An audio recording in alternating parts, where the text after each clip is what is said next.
This is Hannibal here from thehannibaltv.com with my review of the Buff Bagwell Dark Side of the Ring. By the way, you can listen to my interview with Buff Bagwell if you go to the description of this video.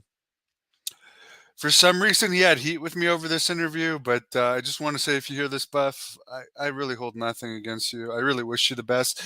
This was actually the best Dark Side of the Ring episode I've seen since I can remember. There was far better than the Terry Gordy one, entertainment wise. There's some disturbing stuff in here, like one of Buff's friends tells a story about Buff's mom, like Buff being on his hands and knees like a dog, and his mom like holding the skin of his dick and pulling it back and shaving his balls, which is just disturbing on many levels.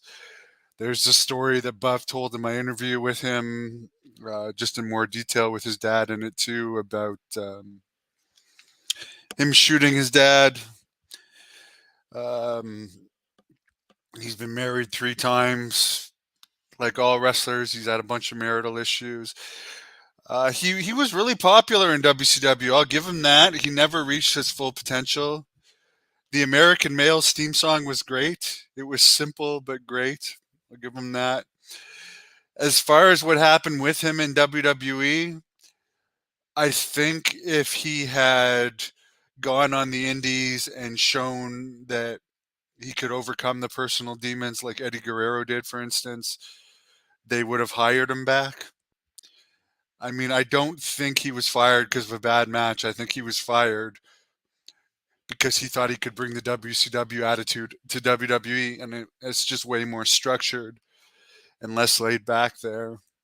I don't think the Booker T match was bad.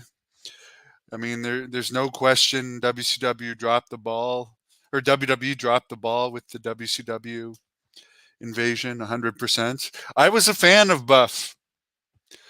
I mean, he got to push young. Missy Hyatt's in this too. She discovered Buff Bagwell. Both of them claim they haven't had sex with each other, and that's amazing to me. He does admit being a gigolo at one point. That was not only legit for the TV show, but he actually did hire himself out as a gigolo.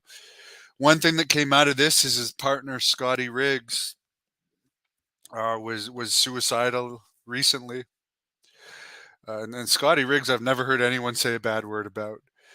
And it's just too bad when you look at the American Males tag team when it shows clips of them when they debuted in WCW, like young, handsome jocks, like the stereotypical guys, all American boys, you could say, that any girl would want. And then, I mean, Scotty Riggs is like contemplating suicide now. Looks totally different. Buff Bagwell's had a book worth of issues. One interesting thing is that Buff's dad gave them drugs, him and his kid and his friends drugs when they were young, because he didn't want them to get them from bad places. I mean, I guess there's a point in that. Seems like he was grew up very privileged. Supposedly got a Corvette when he was 16. So if you're spoiled all your life, I mean, you're bound to have an attitude, and I think the attitude is what ultimately hurt him in life. So I wish him the best, and Scotty Riggs, I wish you the best too.